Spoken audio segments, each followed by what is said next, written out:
আমাদের ওমানের মোলাদ্দা শহরে একই পরিবারের 4 সহোদর ভাইয়ের মৃত্যুতে আমরা দূতাবাসের পক্ষ হতে অত্যন্ত মর্মাহত এবং আমরা শোকাহত পরিবারের প্রতি গভীর সমবেদনা জ্ঞাপন করছি।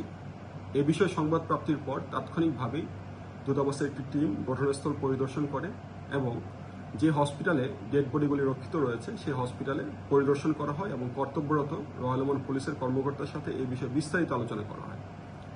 পুলিশের দেওয়া তথ্য মতে প্রাথমিক তদন্তে তাদের শরীরে কোনো প্রকার আঘাত, হামলা অথবা খাবারজনিত বিষক্রিয়ার এ ব্যাপারে কোনো আলামত তারা পায়নি।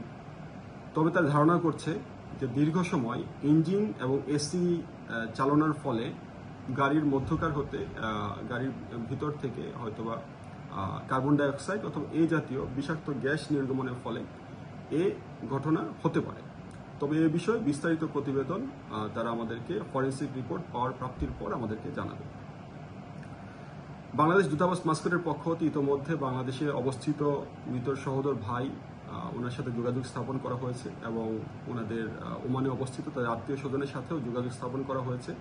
আমরা প্রয়োজনীয় সমন্বয় করছি এবং একই সাথে ওমানে প্রয়োজনীয় কার্যক্রম যেমন ডেথ সার্টিফিকেট, হসপিটাল রিপোর্ট এবং অন্যান্য যে কার্যক্রম রয়েছে আইনি এবং প্রশাসনিক কার্যক্রম অতি দ্রুত সময়ের মধ্যে সম্পন্ন করতে আমরা কার্যক্রম গ্রহণ করেছি।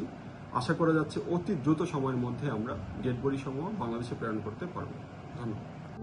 প্রবাসীদের জন্য নির্মাণ হচ্ছে দেশের প্রথম স্মার্ট সিটি, যেখানে থাকছে স্কুল, মসজিদ, হাসপাতাল, সুইমিং পুল, হেলিপ্যাড, পাঠাগার, জিম, সুপারমার্কেট, শিশু পার্ক সহ সকল নাগরিক সুবিধা। মাত্র 30 লাখ টাকা বিনিয়োগে মিলছে আকর্ষণীয় ফ্ল্যাট। প্লাটিনাম ইনভেস্টরদের জন্য ঢাকা বিমানবন্দরে ভিআইপি প্রোটোকল সুবিধা। বিস্তারিত জানতে যোগাযোগ করুন স্ক্রিনে দেয়া হোয়াটসঅ্যাপ অথবা ইমো নাম্বারে।